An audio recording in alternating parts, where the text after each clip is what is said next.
Soit c'est une information que je vous donne, soit vous l'avez déjà entendue, soit vous êtes militant et membre du Parti communiste. Vous savez de quoi il s'agit. Depuis hier jusqu'à dimanche, c'est le congrès du Parti communiste français. Ça se passe à Aubervilliers, banlieue parisienne. 37e congrès. Bon, jusque-là, oui, ça a eu lieu tous les 2-3 ans. Autrefois, il y a encore quelques années, dans les années 60, c'était un événement politique majeur en France, avec des invités qui venaient du monde entier. On ouvrait le 20h avec ça. Et là, vous n'étiez pas au courant. Un peu moins, oui, on va dire. Qu'est-ce qui s'est passé? C'est-à-dire que le Parti communiste n'est plus forcément ce qu'il était. Je vais vous raconter toute l'histoire du Parti communiste qui a, il a 100 ans, à peu près presque 100 ans, puisque c'est en décembre 1920 au congrès de Tours qu'est fondé le Parti communiste français. Jusque-là, le parti principal de la gauche, le plus à gauche, c'est la SFIO, le Parti socialiste de l'époque.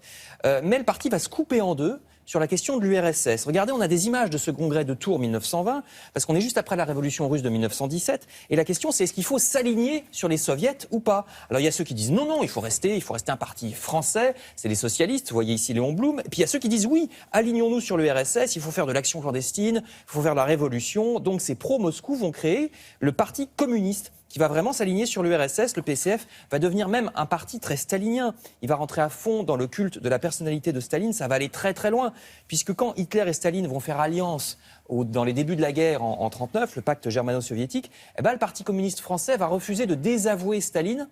Ça va lui jouer des tours, puisque du coup le PCF va être interdit par la Troisième République. Il va être interdit. Le chef communiste de l'époque, Maurice Thorez, qu'on voit sur ces images, il va même s'enfuir à Moscou au début de la guerre.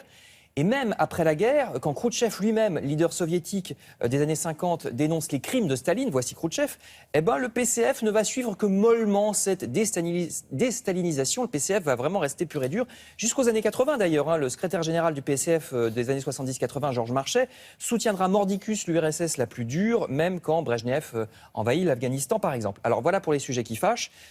Et qui ont longtemps séparé le PS du PC.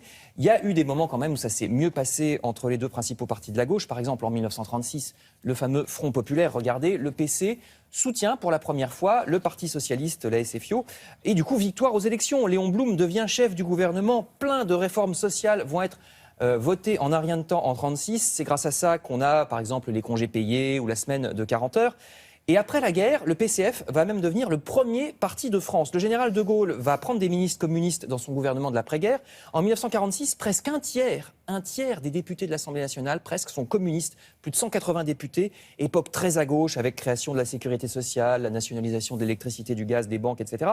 Le PC participe à ces gouvernements pendant quelques temps, les gouvernements plutôt de centre-gauche. Après, il va passer dans l'opposition et il va rester le principal parti de la gauche jusqu'à François Mitterrand.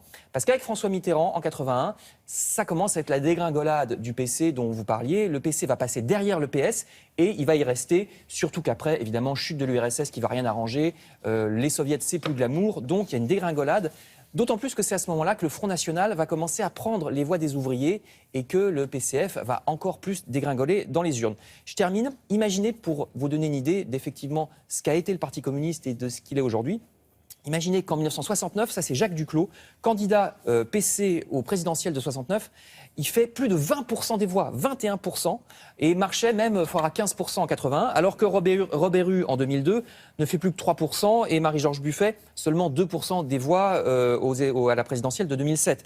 En 2012 d'ailleurs, le PC n'a pas présenté de candidat directement, il a soutenu Jean-Luc Mélenchon, ce qui a plutôt bien marché, puisque Jean-Luc Mélenchon a fait 11%. Alors bien sûr, ça fait très longtemps que le PCF n'est plus ni stalinien ni pro-soviète, maintenant c'est plutôt un parti contre la mondialisation et le libéralisme économique, et on ne sait pas encore s'ils vont avoir un candidat à eux ou pas en 2017. Voilà. Donc, vous l'avez compris. Il y a un congrès du Parti communiste. Oui, c'est en ce moment. Et jusqu'à dimanche. Voilà, merci beaucoup.